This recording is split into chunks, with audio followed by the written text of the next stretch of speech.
Okay, nandito tayo ngayon sa kaban ng Commonwealth at magkakandak tayo ng konting initial investigations regarding sa electronic bike. Una muna tinitingnan natin ang driver's license ng driver at pangalawa, yung tinatawag na temporary permit to operate niya na galing sa Land Transportation.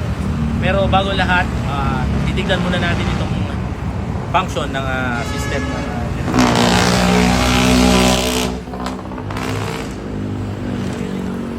kasama natin si Kuya Raul.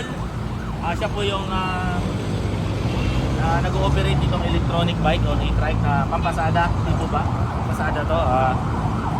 Ano po ba ang restriction ng driver's license sa pag-ooperate dito?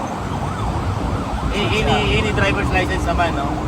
Doon galing kasi sa LTO memorandum yun na any driver's license na kaya mag-operate dito. At pinapayagan ito sa highways, public highways, kung ikaw ay may tinatawag na temporary permit to operate na galing sa LTO. Tama po naman. At ito ay may makanya-kanyang destination lang or place lang kung saan siya magta-travel. Katulad dito ay nagta-travel po siya sa Barangay Matasan, Payatas at saka North Fairview. Check na natin kung ito ay talagang ano po yung function niya. Ito po yung battery. Ito yung battery niya. Ito yung nagsusupply sa kanyang sa control system. Saan yung control system?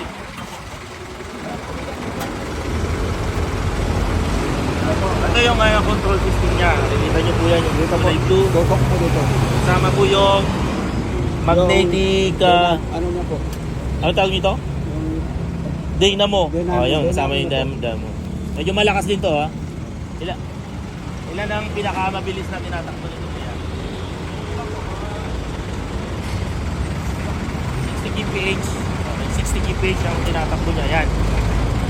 Ito po, legal po ito na nagta-travel sa kabaan ng lugar na ito. Saan ay pinapatakbo sa pamamagitan ng kanyang electronics. Yan. At may mga kailangan po tayong i-apply, ipasa sa Land Transportation Office para doon sa temporary permit to operate. Yun lang. Wala naman po siyang ilan ang karga niya? Walo ang kinakarga. Tatlo, walo. Yan. Ito po yung tinatawag na electronic motor post electronic system na Quezon City. Tama? Okay na.